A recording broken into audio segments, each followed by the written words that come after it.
کہتا ہے جی پتہ نہیں کس کی نفاس کی مدت کتنی ہے. دیکھیں نفاس کہتے ہیں ولادت کے بعد جو عورت کو خون آتا ہے وہ نفاس ہے. ہر مہینے جو آتا ہے وہ حیض ہے. حیض کی مدت جو ہے وہ کم سے کم 3 دن اور زیادہ سے زیادہ 10 دن. اور نفاس کی کوئی مدت نہیں ہے. وہ تو جب خون بند ہو جائے عورت پاک ہو گئی. چاہے 1 دن کے بعد بند ہو جائے، 2 دن کے بعد ہو جائے، 3 دن کے بعد. یہ جو لوگوں نے 40واں بنا رکھا ہے، چلہ عورت گزارے گی، چلہ کھائے گی، چلہ نہائے گی، یہ سب آپ لوگوں کی جہالت ہے اور آپ کے خود گھڑے ہوئے مسئلے ہیں. چلے کا کوئی تعلق نہیں.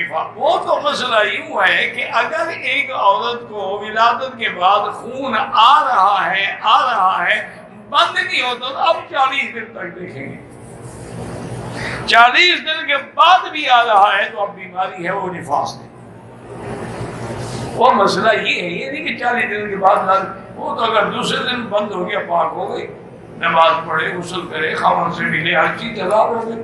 اور آج کل تو ویسے بھی ہسپتالوں میں وہ فوراً انجیکشن دے دیتے ہیں ولادت کے بعد. خون زیادہ سے زیادہ 24 گھنٹے کے بعد بند ہو جاتا ہے. کہتے ہیں جی کہ میں دنی عمر کی خاتون ہوں، میرا شوہر انتقال ہو گیا ہے، میں عدت میں ہوں. 1 ماہ کے بعد میرے خاص رشتہ دار شادی ہے. میں حجاب کے ساتھ یا باپردہ، بالکل آپ گھر سے نہیں نکل سکتی تو شادی میں کیسے جا سکتے؟